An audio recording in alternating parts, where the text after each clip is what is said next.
Let's pray. Lord, I ask that as we look at the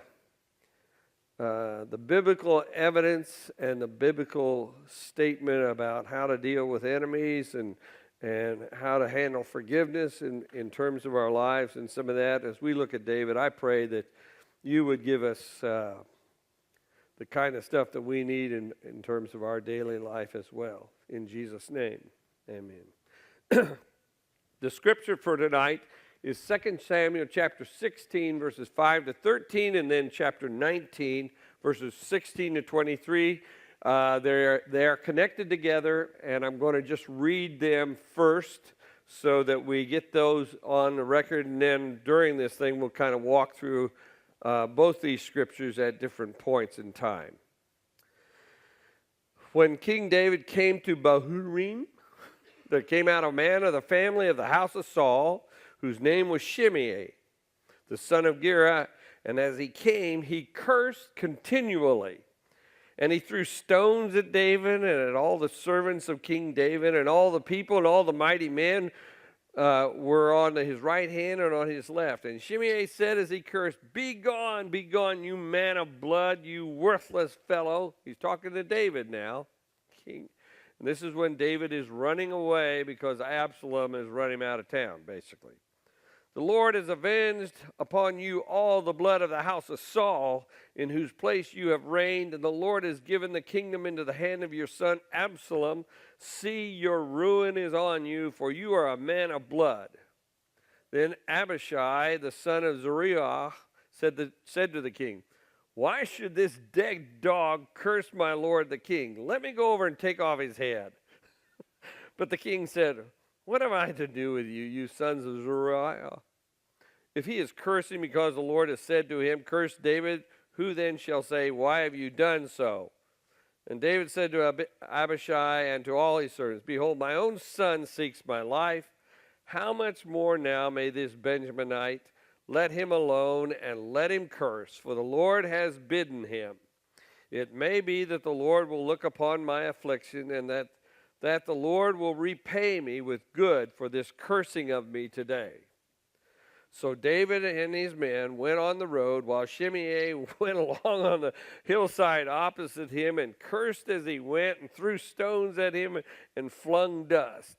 And the king and all the people who were with him arrived weary at the Jordan. There he refreshed himself. Now, I don't know if you can see the picture of this guy up on the side of the hill where they're all traveling down, and he's throwing rocks at David and yelling and cursing and using all kinds of things just to antagonize the group that are running away out of Jerusalem because of Absalom.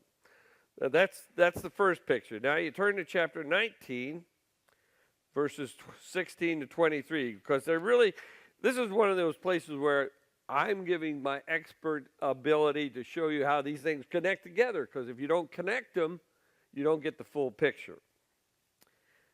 Now, this is chapter 19, verse 6. And Shimei, this is after David goes back to Jerusalem. This is after Absalom is dead, and he is being reinstated as king. And remember Shimei, the son of Gera, the Benjaminite from Bahurim, made haste to come down with the men of Judah to meet King David. This is the guy that was throwing rocks and cursing. Keep it in mind now. And with him were 1,000 men from Benjamin, the tribe of Benjamin. And Ziba, the servant of the house of Saul, with his 15 sons and his 20 servants, rushed down to the Jordan before the king. And they crossed the ford to bring over the king's household and to do his pleasure. And Shimei, the son of Gera, fell down before the king as he was about to cross the Jordan, and said to the king, let not my lord hold me guilty, or remember how your servant did wrong on the day my lord the king left Jerusalem. Have you ever had somebody, this is my chance. Let not the king bear it in mind, for your servant knows that I have sinned. Therefore, behold, I have come this day, the first of all the house of Joseph, to come down to meet my lord the king. Abishai, the son of Zeruiah, answered. Now, this is the guy that says, I'm going to cut off his head if you'll let me, David, back in chapter 16 when they were leaving Jerusalem. Abishai, Shall not Shimei be put to death for this because he cursed the Lord's anointed? He's another guy. He's off with his head. But David said, what have I to do with you? And he said the same thing to Abishai back in chapter 16. And that's, I don't know how much time has passed before Absalom's death, but there's quite a bit. What have I to do with you, you sons of Zeruiah, that you should this day be as an adversary to me? Shall anyone be put to death in Israel this day? For do I not know that I am this day king over Israel? And the king said to Shimei, you shall not die. And the king gave him his oath. Okay, now you got the connection between these two places? Because we're going to look at that tonight. This guy went to this pub in England, and it was, and he went into this thing, and this went back to the kitchen, and he asked for some food. He was kind of just falling apart. He didn't have any money or anything, and this kitchen wench in this old pub in England just laid into this guy and went after him with a pan and everything and just yelled at him and carried on. Finally, this guy ran outside, and he looked up, and the name of the pub was St. George and the Dragon. Well, he hesitated there for a few minutes, and he went back in there and found that kitchen wench, and he said, can I speak to St. George?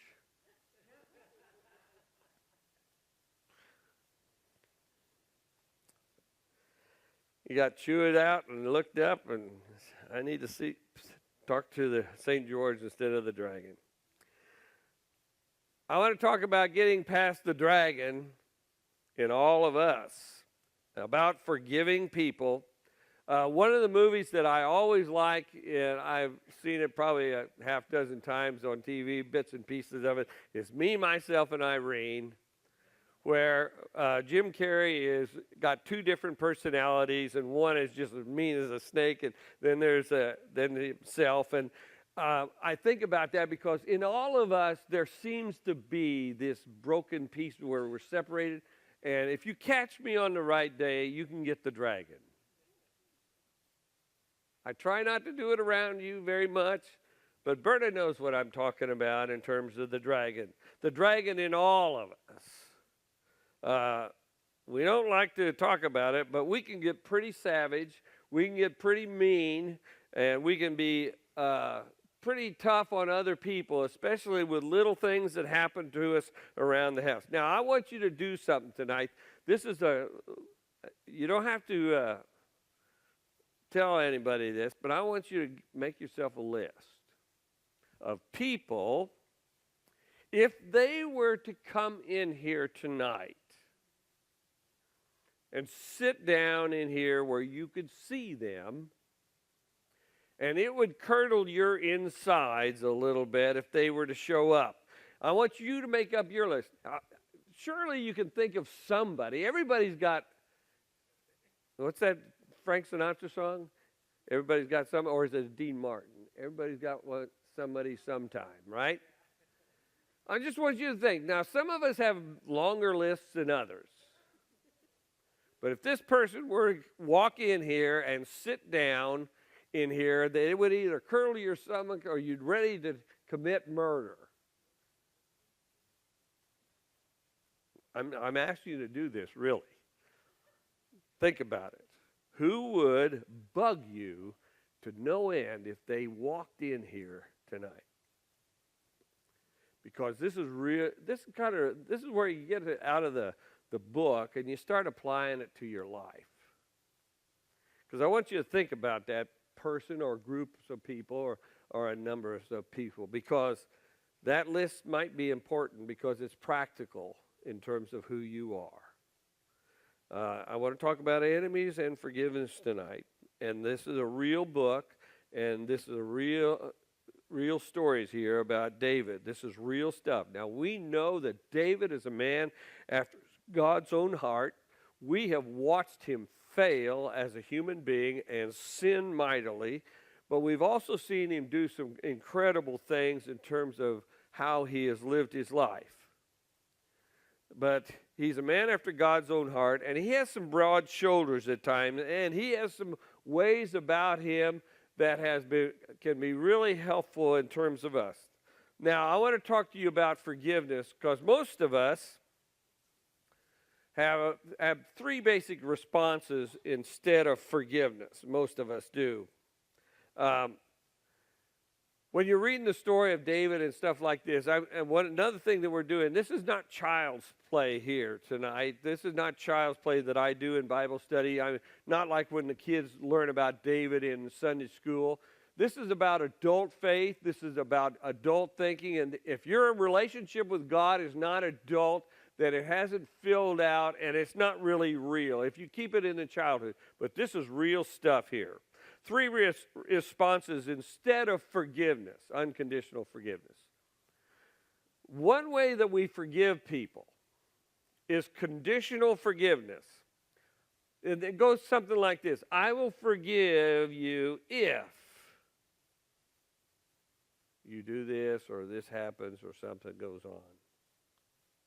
I will forgive you as soon as, and you can finish that sentence in terms of people. And what you're doing is you're kind of waiting like the dragon to breathe fire if need be, to take out this person if they don't back up and they don't do this. And this, one of the things that this has to do with is restitution. I will forgive if. Got any ways that you deal with people like that? The second way is kind of partial forgiveness. I'll forgive you, but. And it's don't expect me to forget. I'll forgive you, but don't expect me to forgive. And it better not happen again. And it's kind of like partial forgiveness. And the third way is delayed forgiveness. You get away from me. You got to give me some time here because I can't handle this right now. Otherwise, the dragon will come forth. When we're dealing with forgiveness, there are three ways that we forgive, okay? One is restitution. Okay, so I commit a sin. Well, the other thing is about committing sins against one another. When people get married, they bring their past with them and they bring their upbringing and things with them. But when people get married, they bring things to the thing that are unwritten things about themselves and about their lives. And a lot of times we bring unwritten rules to the game. And so the other spouse can sin against the other one and not even know it because it's unwritten. And we do it all the time. Another thing is that if we're in relationship with friends and things like that, we do not know all the background. We do not know the rules that we have because every one of us is a king in our own rights. And in our kingdoms, we have rules. And they're not written down. And if you don't know the rules, you can break the rules. But ignorance is no excuse. And so somebody sins against you. I'm going to tell one on us, Berta. Berta is an FFV. Now, if you don't know what that is, that's a First Family of Virginia. And I'm just a sod buster from Illinois. When we got married and we got a place where we actually had to cut the grass, I cut the grass some of the time, but I wanted her to cut the grass, and she didn't want to because in her mind, mowing the grass was a man's job. And I was breaking a rule by asking her to do that. Now, I didn't know that rule was in her life. Her dad was the one who always cut the grass. Her mother didn't do that stuff. But that was a rule. Is this right? Am I telling it wrong? Anyway, That's an unwritten rule. I didn't bring it to the game. She brought it to the game, but she probably didn't even know she brought it to the game. Well, this has to do with the things that we do as people in relationships. If you have friends, you don't necessarily know all the rules that they have in terms of life. So what we do is we will commit sins against one another, and then we have to deal with it. Now, forgiveness can be paid for in a couple of different ways. One way is restitution. That's where you make payment for and make up for whatever it was that you did. Now, if I sin against Berta, maybe I can make restitution by taking her out to dinner or doing something like that. That's restitution. Retribution is the second way that sin gets covered. And that's when you just wail on them. Sometimes it's physical, sometimes it's verbal, but what you do is you make them pay. You get your pound of flesh. That's retribution. That'll pay for sin too. And in our society, those two things are used in our court systems all the time. Retribution has to do with doing time in prisons and whatever. Restitution sometimes has to do with civil lawsuits and stuff where you make payment to pay for something that was done, and that's where a sin was. That's how it works. The third way is called unconditional forgiveness, and this is where you pay for the sin.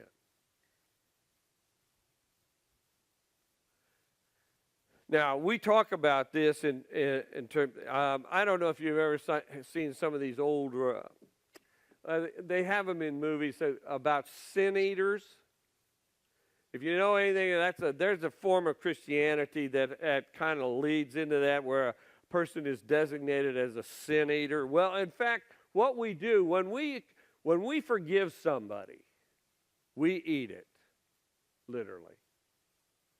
Because something in us has to pay for the sin that was committed against us. And if you unconditionally forgive somebody, then you pay for it on the inside somehow. And that's where the idea of sin eating came from in terms of that. But that's where unconditional forgiveness. Now, most of us would probably rather sit on the judgment seat than the mercy seat, you might say. You got a list? Got anybody? I hope you do. I hope you, because I don't think you get through this world very long without driving in traffic, and when you're driving in traffic, somebody's going to sin against you. Is there anybody you're holding a grudge against? Any place where you got a lot of resentment and bitterness built up? Who could bug you if they came in here? And they're not dead, okay? Now, sometimes you have to forgive people that are dead, but the ones that are not dead. You know, I deal with this a lot with people who are divorced. It's just part of it, you know, because when the love dies, there's nothing to cover the sin. And so what happens is there gets to be bad blood between the spouses, and let me tell you, they make it to the list, don't they? Now, we need to forgive, and that is a gift that we give to ourselves. We need to forgive to get out of our own prisons, because when you hold people forever and ever, you have the burden of taking care of those that you keep in prison in you. And it is a burden, because every so often you just have to get kind of crummy and on the inside, especially if they were to walk in here. And that tells me that you're the one who is actually being held in prison. Because, you know, I know this. I drive in traffic. I am sure that I've sinned against a lot of people over the years. I know I have because they've told me so. And I had one guy that said, I forgive you, Jack. And I said, oh, thank you. But I had no idea what I did. But I'd broken a law of hers. But she had kept me in prison, and so she had to bring it up all the time. And so every time she would see me, It would be there. And if you got one on your list, and you need to deal, this is for your benefit. Forgiveness is for your benefit. And nursing that grudge, the grudges can get real big after a while. What happens if we don't deal with it and we don't deal with forgiveness? Well, there's a few things that happen. First off, we never let go of the offense. Whether they did it out of ignorance or whether they did it intentionally, we never let go of it. And so it's in there, and it's always kind of like bad weather on the inside of us at times. And we sit there and we hold it, and we hold it. And I've talked to enough people to know that we do this kind of stuff. They sinned against me, or he sinned against me, or she sinned against me, and we're just hung up on the offense that they did. And so what happens second is resentment, which is a poor man's hatred and revenge, basically. That's when you start holding grudges, and you're waiting.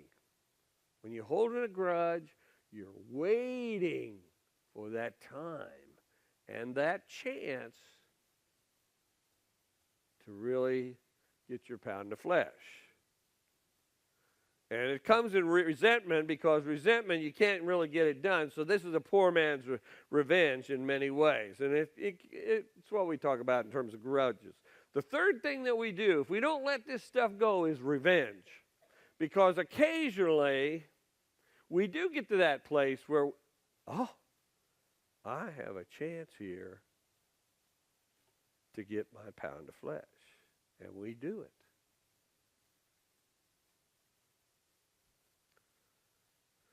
Now, we have to decide at some point in time, is God in our life or not?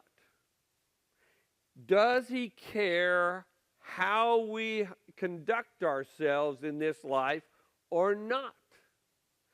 Does he care? Does he have his purpose in us? What is that? And does it entail me getting revenge or holding grudges on the people? And what we're doing, if you don't start dealing with this on a vertical basis, you take it to God and say, okay, what am I supposed to do with this? We deal with things on a horizontal basis. That's where the revenge comes in. That's where the bitterness comes in, the resentment and the grudges and all that, because we never get out of ourselves in the horizontal understanding of life. And you can do it, all you have to do is turn on the TV and you watch the soap operas that are during the day. And I remember Dallas. They were always, more recently, Game of Thrones. If any of you watch that, that's to us. I think I could go out to Hollywood anytime and say, okay, I want to start a soap opera. We'll call it First Church. And I could deal with all the things that I have seen over the years, and I could write that thing, and we would have a soap opera that would run forever. Because let me tell you something, I take tours in people's lives, and I know a lot of stuff that goes on. Whether you think I do or not, doesn't matter, because I do, and there is just all kinds of stuff. And everybody said, amen. We need divine intervention. Because this is stuff that we deal with as well. And I just read those scriptures, and this one guy that's up there on that hill throwing rocks at David and carrying on and doing what he does, and he's getting some advice from his buddies. The offenses against you. We've had a course around here on Sunday school on this bait of Satan book, and we've had it 2 or 3 times, but I swear to God, people need to get over themselves. The bait of Satan is all about taking offense at everybody, and every little thing that comes along. Well, and where you can settle down into your resentments and your hatreds and your revenge. So let's look at this scripture and just kind of gather a little bit out of it from there. In chapter 16, when he is leaving Jerusalem and he's got all his people with him, he is at his lowest point in his life in many ways. This is different than when the 18 years that he was being chased around by, 12 years, that he was being chased around by Saul. Those were bad years, and he had some really bad time. But this is different because at this point in time, he's 45 or 50 years old or someplace in that area, and he's built up his kingdom, his business is all going well, and he is being overthrown by his own son. And he has it at his lowest place. Where is he? He's in the pits when he's leaving Jerusalem. He's lost his throne. He's lost his business. His life is in shambles. And he's on the run. In chapter 16, verses 1 to 4, which I didn't read, let me read it because we need to back up. And this is part of this story too. When David had passed a little beyond the summit, this is still going out of Jerusalem, Ziba, the servant of Mephibosheth, you remember him? Mephibosheth is a son of who? No, Jonathan. He's a son of Jonathan. And Jonathan was best buddies with David, and they had a real relationship. And so he brought Mephibosheth in, and he's crippled up because he got hurt, and somebody dropped him when he was 5 years old, and he damaged him, and so he's a cripple, okay? And he brought him in, and he set him at the king's table, and he took care of him, and he gave him all his lands back. This is who this is. When David had passed a little beyond the summit, Ziba, the servant of Mephibosheth, met him.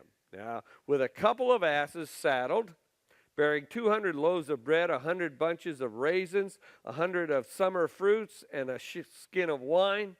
And the king said to Ziba, "Why have you brought these?" And Ziba answered, "The asses are for the king's household to ride on, the bread and the summer fruit for the young men to eat, and the wine for those who faint in the wilderness to drink." And the king said, "And where is your master's son?" Ziba said to the king, "Behold, he remains in Jerusalem, for he said, 'Today the house of Israel will give me back the kingdom of my father.'" Now he is supposedly quoting Mephibosheth at this point, who David has befriended. So he's giving back the kingdom of my father. Then the king said to Ziba, "Behold, all that belonged to Mephibosheth is now yours." In other words, he says, if that's the way it's going to be, then I take it back.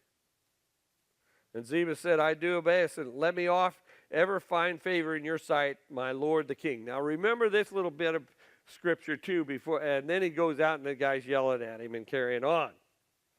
Because in chapter 9, he has befriended Mephibosheth. What is David? He is a man after God's own heart. What is the issue of David? Loyalty. You always need to remember that. We call it faithfulness, but God's issue is loyalty. Faithfulness. It's always been that. That's why he talks about the children of Israel out there. He says, "You are an adulterous generation." That is, you have broken faith with me. You have been disloyal to me. You've gone after other gods. And you always got to keep it in mind. That's why David is a man after God's own heart, because loyalty is the issue. And Mephibosheth is he's being told by Ziba that Mephibosheth is disloyal. He's not going out to kill him or anything. He's just not sticking with him. And Ziba brings this stuff. Now, when you think about this, though, always remember, take this stuff out of stained glass. Ziba, what's his motivation? Why did he say that? You got to keep these things in mind. When you are out of favor, there's not many people that stick by you, but Ziba shows up here. Okay. Now, in 16, verse 5, and David is coming out of there, The voice, the voice of Shimei is up there on the hill yelling at him. Now, you need to understand something. When you're out of favor with people and voices come at us, do they not come at us? We have voices on the inside of us that yell at us or talk to us. We have voices of opinion outside of us that come to us and are around us at times. And we need to understand what those voices are saying to us and why they're saying it. Now, David is out of favor in Israel. Absalom has taken over. It's kind of like when Buddy Ryan, who was the defensive coach for the 1985 Bears, went to Philadelphia, and he was head coach there, and he didn't do very good. And he made the comment one time, he says, you know, when you're winning, nobody can touch you. And when you're losing, nobody can help you. And there's a lot of truth to that because David is out of favor, and he's losing right now. So here's this guy up there, and he's got this voice as he came. And he threw stones at David, which can break your bones. But words can never hurt you. Let me tell you something. Threw stones at David and at all the servants of King David and all the people and all the men. And as he cursed, be gone, you man of blood, you worthless fellow. The Lord has avenged upon you all the blood of the house of Saul, in whose place you have reigned. And the Lord has given the kingdom into the hand of your son Absalom. See, your ruin is on you, for you are a man of blood. Now, there are three things that are lies here. And there are voices in us that will lie to us. And there are voices around us that will lie to us. Shimei says this. The first lie is this. God is paying you back for murdering King Saul. And that's a lie. David did not kill King Saul. He had twice he had opportunity. King Saul got killed in a battle. Actually, King Saul committed suicide himself when he was losing the battle. And this is a lying voice here because it says, you killed King Saul. The second one is that he stole Saul's throne, and that's a lie too. He did not steal the throne from Saul. Saul lost that throne, and God put David on the throne. But here's the lie coming at him.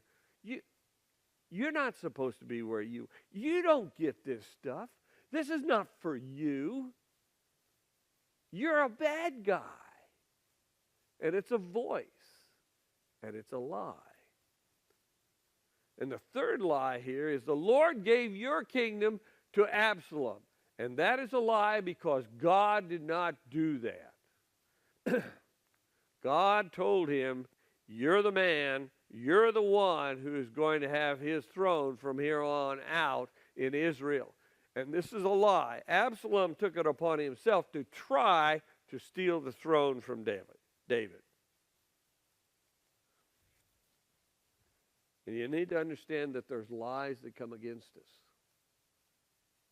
especially if things aren't going well. And you need to pay attention to the lies as for what they are and listen for the truth as God gives it to you. Now, everybody has one. And this is where you have to check your dragon's breath. Because sometimes you have to listen to this stuff from other people. Everybody has one. This basic jerk in your life who makes it his business to kick you when you're down. I don't know. I mean, if we sat around our campfires, we would probably, all of us think, so-and-so, God, he just hammered on me when such and such was going on in my life. Everybody's got one. If you live very long, the person who hits you below the belt in terms of things, that's just the way it goes. Sometimes, by the way, sometimes we're that person. And the truth is, we may or may not even know it. Sometimes we do it intentionally to people, but sometimes we do it out of ignorance because we don't know the rules of their kingdom. And we become that basic jerk who hammers them, especially when things are going bad. You know, things go bad in our lives, and we get the woe is me, and I'm going to go out in the garden and eat worms kind of attitude. And somebody comes along and says, you're right, you are. You're a worm eater, if I ever saw one. And so they do this, but they don't know that they're doing it. Sometimes they do. Verse 9, then Abishai, the son of Zeruiah, said to the king, why should this dead dog curse my lord the king? Let me go over and take off his head. Now, Abishai, this is another thing that we get. David's king. By the way, you're the king of your own movie, your own life. You are the one. There's always somebody who will give us direct counsel, who will say, you don't have to take that. You don't have to listen to these lies or these assaults on your integrity or whatever, and somebody throwing their stones at you. You don't have to take that. You need to get up and deal with them. I've done enough marriage counseling to know that there are times when things are rocky in marriages. And I know that there's always some counsel that says, God, if he was my husband, you don't have to take that. Well, that's the counsel they give you, but then again, they're not married, are they? They don't have the love in their heart, and they don't know these things. So David has a choice here, because this person, Abishai, is giving him some counsel. He says, you don't have to take this. We'll take this puppy out right now. And you have to make a decision. Is the Lord in this or not? Is the Lord involved in my life or not? Does the Lord care how I handle things in my life or not? Now, you need to remember that in this story, we're reading out, the Lord is in all of this right here. And the sons of Zeruiah, Abishai and that bunch, they all have short fuses, by the way. And David knows that. Now, if he had killed this guy, he would have dealt with him with revenge. But he doesn't. He leaves the cursing in God's hands. Because the Lord is in this. And you have to make a choice in terms of your life. Is the Lord in this or not? Is the Lord involved in your life or not? Is the Lord giving you purpose in life or not? Are you going to take revenge and do it on a horizontal level and just go after them? Well, what David does here is that he does not get offended here. And let me read the rest of verses 11 and 12 here. And David said to Abishai and to all his servants, behold, my own son seeks my life. How much more now may this Benjamite do? Basically, he said, this guy just yelling at me and throwing rocks. My son Absalom wants to kill me, and he's taken over. So he says, let him alone and let him curse. For the Lord has bidden him. Basically, he's saying, the Lord is in this. And even the curses that this man is throwing at me, the Lord is in this. And in verse 12, it may be that the Lord will look upon my affliction, and that the Lord will repay me with good for this cursing of me this day. David didn't get offended. He didn't take it personally. So one of the things that I really think that we all have our kingdoms, so we're all kings and queens like David. Some of us just need to calm down and toughen up. What else can I say? We are so delicate and sensitive these days. Oh my God, everybody's got to be politically correct in everything that's going on. And I mean, I'm here to tell you, we need to calm down and toughen up as people and not get our nose out of joint at every little thing that comes along. Now, I've been doing this stuff for 45 years, and I know this truth. You all talk about me.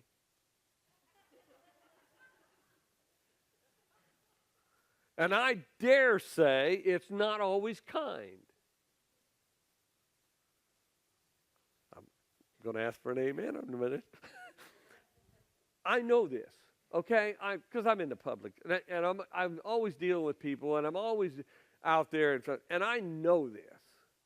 And if I were to take every little thing that comes along that people say, and they think they're saying it behind my back, but they're really right close enough that I can hear it, or I hear about it from somebody else who tells on them, it would drive me crazy. Because I have 500 bosses. And I guarantee you, I am not living up to your expectation all the time. And I know this. So one of the things that I know about us as people, we really do need to calm down and toughen up. It's okay to have a soft heart, but you need to have a thick skin as well. And otherwise, you're going to get hard-hearted if you don't. You know, if I held everything that's come at me for 40 years, I would be miserable as a person. When you serve God, if God puts you in a position of leadership, you need to get over all kinds of comments that people make. If you're going to walk through thorns, you better wear thick clothes. We need thick skins.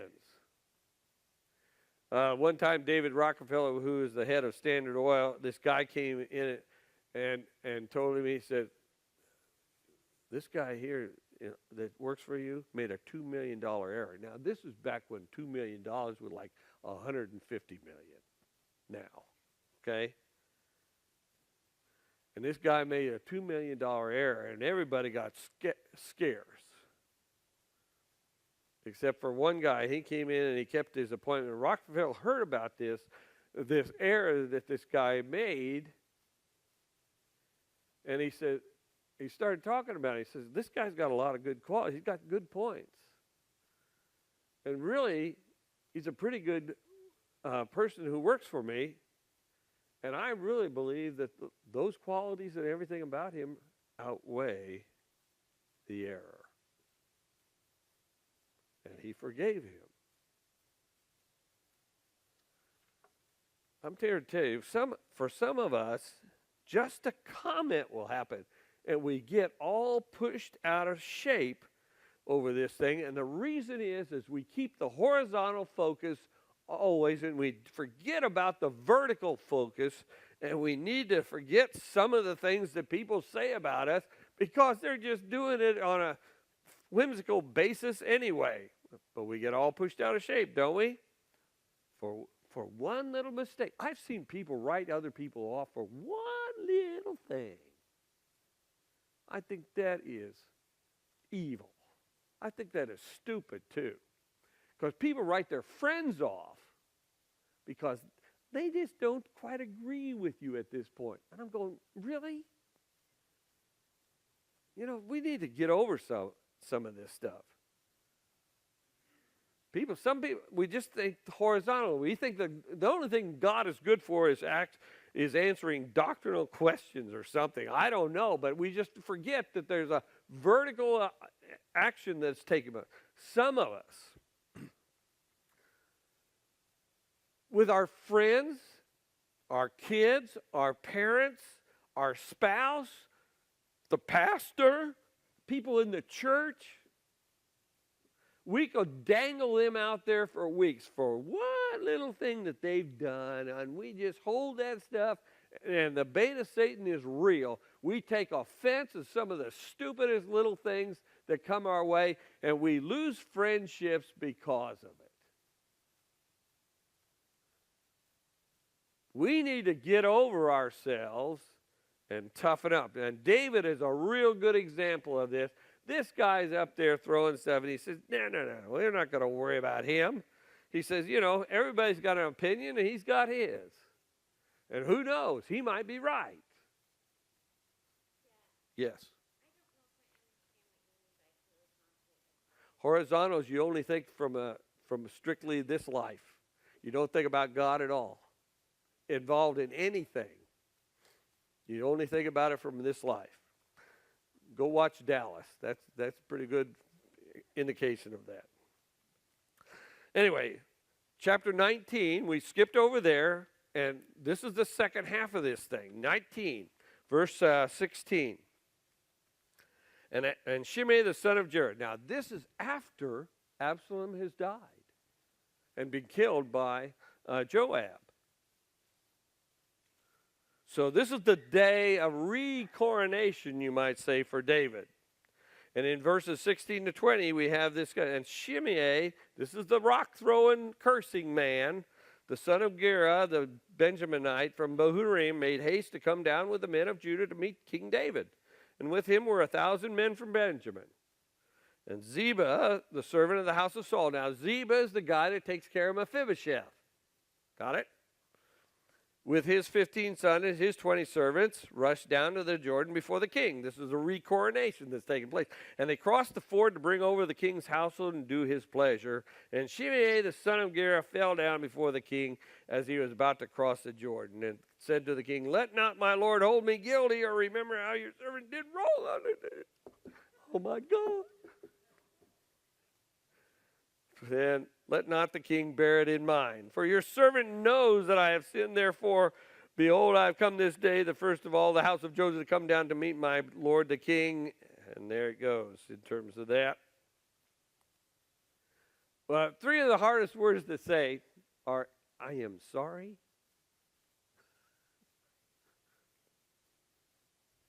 or I have sinned. There are times in our lives when we might be in Shimei's place. In fact, I'd say we all have, where we have either thrown rocks or cursed somebody and we've got involved, and we know that we have made a big mistake. And the hardest thing to do is say, I'm sorry. Or I have sinned against you and I need to let it go. We've all played it. And we've all had people who have done it to us, haven't we? We always remember them, but we don't always remember that we may have cursed somebody. Now, I got a question to ask you, because this is human nature coming out. This is where you read between the lines. Do you think that Shimei would have done it if David hadn't been reinstated? It doesn't say anywhere in here that he's a man after God's own heart. I think that Shimei is a man who is just taking care of his own skin. And he may apologize to David and do all this, but if I'm David, I'm saying, okay, I'll accept it, but I will always remember you for what you are. And this is where you know who a person is.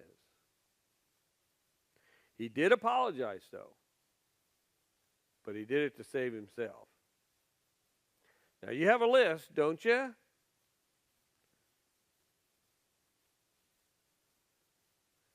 Don't be false with this. You really need to think about this. Who have you got on your list? And it needs to be honest, because can you come to terms with them? Because that's tough. And a lot of times there are people that are close to us as well.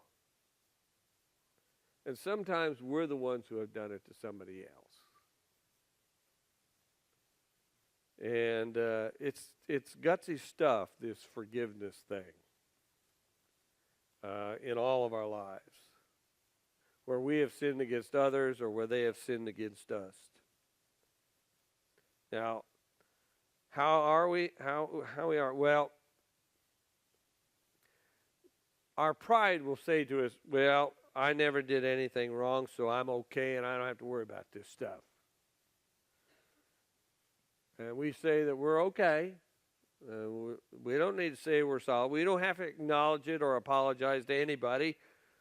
And I know that parents don't apologize to kids, and a lot of times kids don't apologize to parents.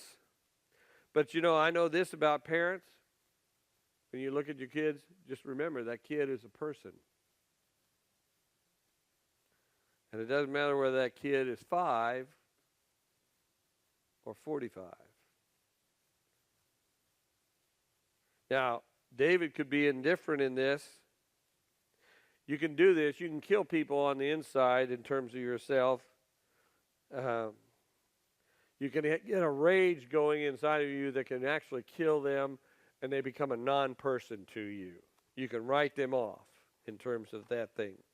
Let me read to you verses 21 to 23. Abishai, the son of Zeruiah, answered, "Shall not Shimei be put to death for this, because he cursed the Lord's anointed?" This is this guy again. He's got a short fuse, and this is the typical of that. Here comes the voices from outside saying, "Hey, you don't have to take that. Put this guy to death. You got him where you want him now. Kill him." But David said, "What am I to do with you, you sons of Zeruiah, that you should this day be as an adversary to me?" In other words, he says the same thing to him that he said the first time when he was cursing him and throwing rocks. "Shall anyone be put to death in Israel to this day? For do I not know that I am this day king over Israel?" And, sometimes our voices will say to us, you got him where you want him, or you got her where you want him, or you got this person where you want him. You can take him out now. And we have a voice. And David says, "Am I not king? And are you not king or queen of your life?" And David gives us an example for how do we deal with people who have sinned against us. And he says, if you are a king, you can't go around killing everybody that talks against you or insults you or says something that you don't like. You can't go around killing. If I did that in ministry, oh my God, I would have been done the first year.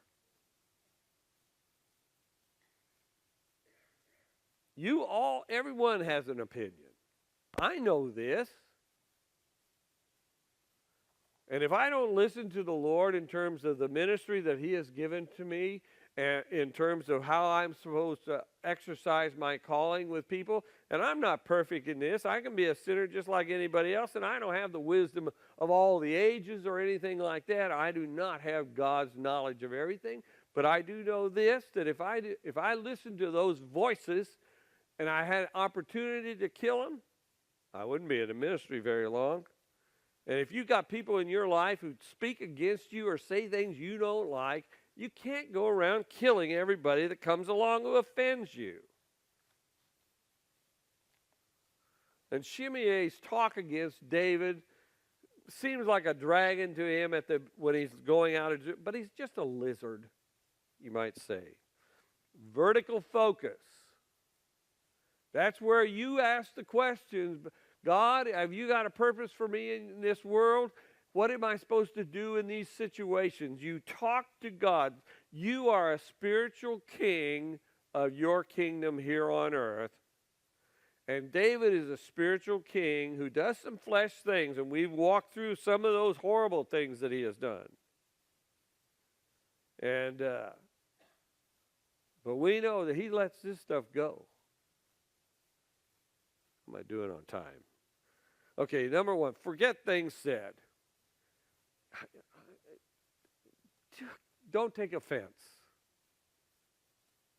You really need to think vertically at that point. I speak with authority here because I've been around a long time, and I'm around lots of people and lots of different things, and I've heard all kinds of things, and I've been in this place. Forget things that are said and don't take offense. David, the second thing about this is you need to be aware of your own failures. You know, because we do it too to other people. And David knew that. He's, you know, a person who is just filled with themselves, with pride, has a hard time forgiving anybody anyway. And good leaders have to have the tolerance and understanding to let things go. And another thing that we can remember is this: how does it feel to you if you know that you have sinned against somebody and you are not forgiven? Do you feel like you've been put in jail? It's another good reason to let things go.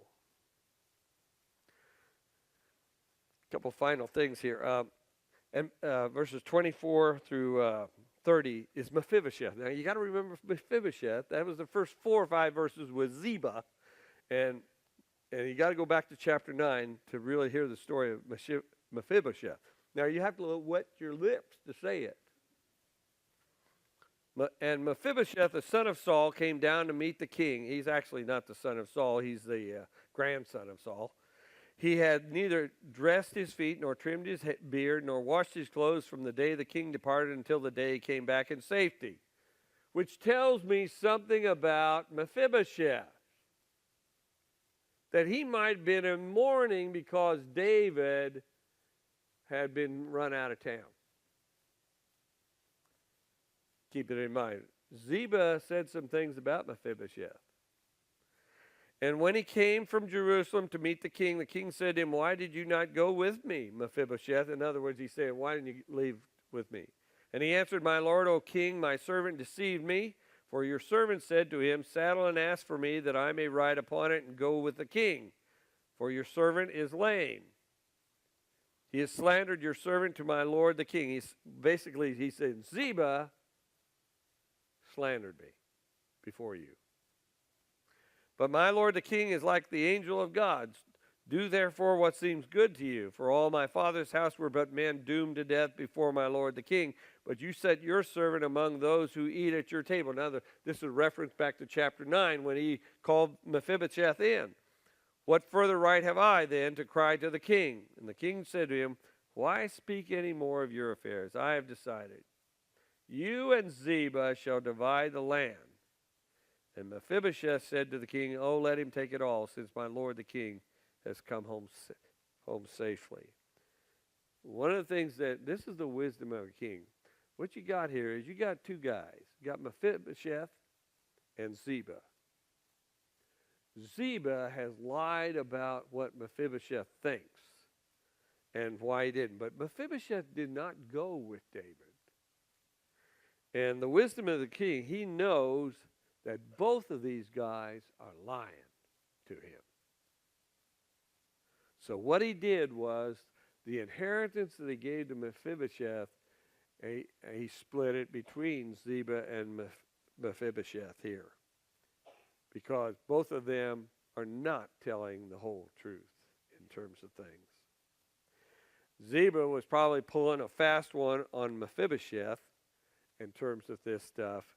And David is picked up on this when he meets with Mephibosheth. But Mephibosheth did not show the loyalty by going with him.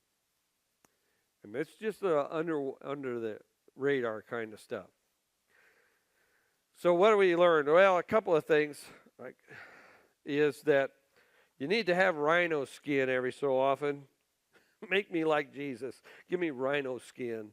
Weebles wobble, but they don't fall down. That kind of thinking. Most of us just get knocked down. People say stuff. Our sensitivities really need to toughen up in terms of us. And in a church, we are a very active church, by the way, and we have a lot of activity. And you know what happens in churches that are very active? If my hands were the church, what is it? It goes like this. If my hands were the church, if there was nothing going on in this church, then these hands would just sit there like this. But because we are so active, we do this. Now, if you do that with your hands, you know what happens? They get hot. Why? Because friction. And friction is what happens between people. And we work together and we minister together. And every so often, somebody does something to somebody else, and the friction happens and it heats things up. And we just need to get over it in terms of that. And we need to understand the offender and their viewpoint and look inside ourselves at the same time. Understanding lessens anger. You need to understand where that person may have been coming from, why she said what she said, or why he said what he said. Love gives understanding to people. That also helps them when you get their viewpoint. But what we do a lot of times, we just keep score, don't we? And we have to redeem all the markers. I'm going to tie this off next week just a little bit with a couple of stories that kind of speak to this, because it might be good to get 5 minutes of this next week as we start the next one. So.